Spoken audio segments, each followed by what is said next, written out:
ఉమ్మడి పశ్చిమ గోదావరి జిల్లా జర్నలిస్టుల సమస్యలు పరిష్కారం కోరుతూ ఏలూరు కలెక్టరేట్ వద్ద ఏపీడబ్ల్యూజేఎఫ్ ఆధ్వర్యంలో ధర్నా నిర్వహించారు. జర్నలిస్టులకు అక్రిడిటేషన్ కార్డులు, పెన్షన్లు, ఇళ్ల స్థలాలు ఇవ్వాలని డిమాండ్ చేస్తూ నిరసన వ్యక్తం చేశారు. ఈ సందర్భంగా జిల్లా అధ్యక్షులు జబీర్, జిల్లా సెక్రటరీ హరీష్లు మాట్లాడుతూ జర్నలిస్టులకు బీహార్ రాష్ట్రంలో మాదిరిగా పెన్షన్లు మంజూరు చేయాలని డిమాండ్ చేశారు. అదేవిధంగా వివిధ రకాల సమస్యలను ప్రస్తావిస్తూ ప్రభుత్వం వెంటనే పరిష్కరించాలని డిమాండ్ చేశారు. ఈరోజు ఆంధ్రప్రదేశ్ వర్కింగ్ జర్నలిస్ట్ ఫెడరేషన్ రాష్ట్ర వ్యాప్తంగా ఈరోజు అన్ని జిల్లా కలెక్టరేట్ల వద్ద జర్నలిస్ట్ డిమాండ్స్ డే జరుపుతున్నారు.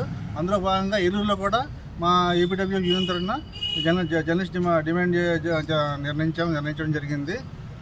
ఈరోజు ప్రభుత్వం జర్నలిస్టులకు ఇచ్చిన హామీలు ఏది కూడా అమలు చేయట్లేదు. దాన్ని అమలు చేయాలని, అలాగే పెన్షన్ విధానం బీహార్లో జర్నలిస్టులకు పెన్షన్ ఇచ్చారు. అదేవిధంగా కూడా ఆంధ్రప్రదేశ్లో కూడా జర్నలిస్టులకు పెన్షన్ ఇవ్వాలని, అలాగే అక్రిడిటేషన్ కార్డుల విషయంలో కూడా చాలా జాప్యం జరుగుతుంది. ఇంకా జాప్యం లేకుండా త్వరగా జర్నలిస్టులకు అక్రిడిటేషన్ కార్డులు ఇవ్వాలని మా డిమాండ్లు చేస్తూ ఏదైతే జర్నలిస్టులకు కేంద్ర ప్రభుత్వంతో పాటు రాష్ట్ర ప్రభుత్వం హామీలు ఇచ్చిందో హమీలన్నీ కూడా నెరవేర్చాలనే నేపథ్యంలో ఈరోజు కలెక్టర్కి అయితే వినతిపత్రం అందజేయడం జరుగుతుంది.